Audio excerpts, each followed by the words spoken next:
once again our in-house judge. We have Ms. Lian Alcento and Dr. Rosa Diano.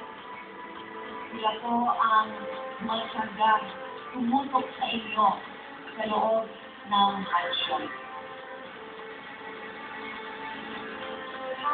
And of course, meron pang isa, yung ating butler.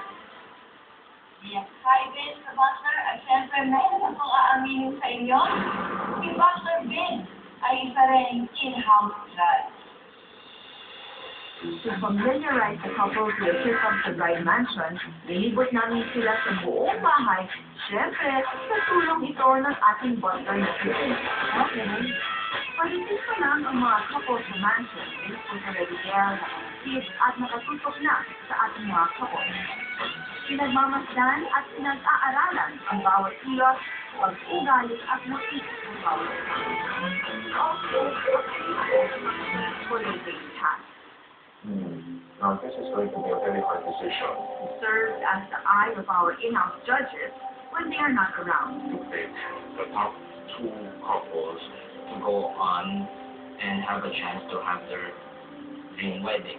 Pero hindi sila yung parang napapawaw ako dun sa relationship.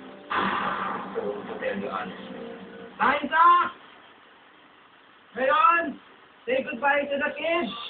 Lahat ng sinabi ko sa inyo ay totoo. Ako ay isang MA clinical psychologist, graduated from University of San Tomas, 2005.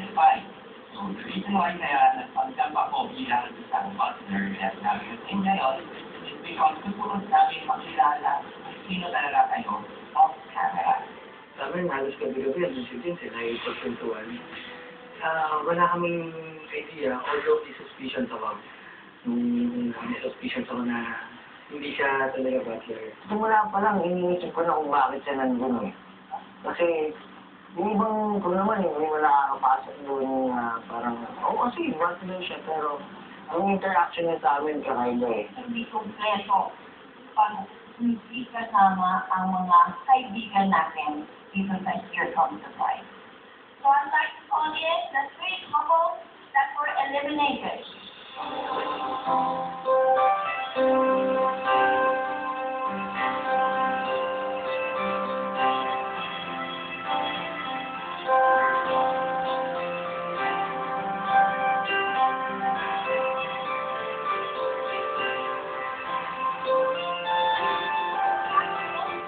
Pero hindi nauubusan ang sorpresa dito sa Here Comes the Bride.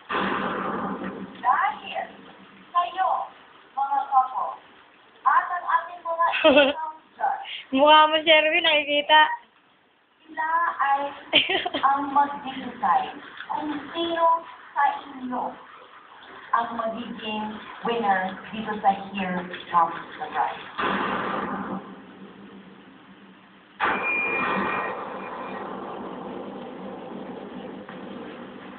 Sino kaya ang pipiliing manalo ng mga eliminated couple? Led by Willie and Gina Alvera.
Papalapit na ng papalapit at malalaman na natin kung sino sa ating final two couple ang magkakamit ng kanilang dream wedding.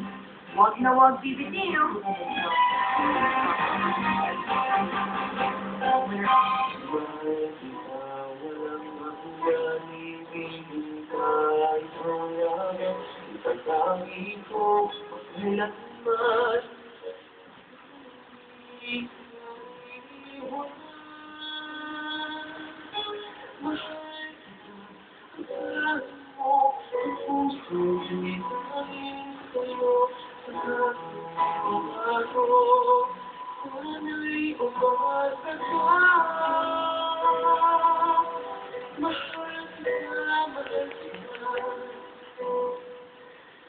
Wala ito.